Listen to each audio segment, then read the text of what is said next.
Multiple sclerosis literally means multiple scars. This is about the diagnosis and onset. Doctors don't know the exact cause of MS. It could be different for each MS patient.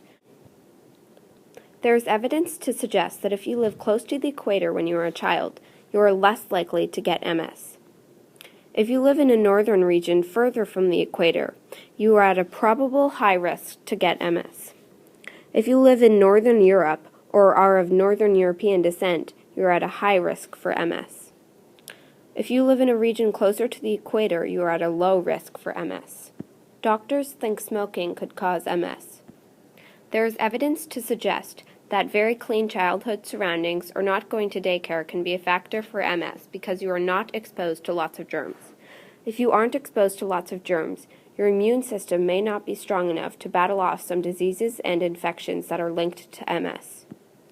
To diagnose MS, doctors can use something called the hot bath test. A patient will climb in a tub of hot water.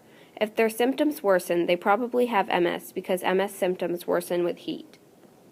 An MRI may be used to create a picture of the brain and spinal cord. In severe MS, there is a visible loss of tissue and increase in fluid in your brain. A lumbar puncture is another way to diagnose MS. Doctors will extract a little bit of cerebrospinal fluid, which surrounds your brain and spinal cord, from the vertebrae. If there are high levels of inflammatory cells in the fluid, a patient has MS. Made with Doodlecast Pro.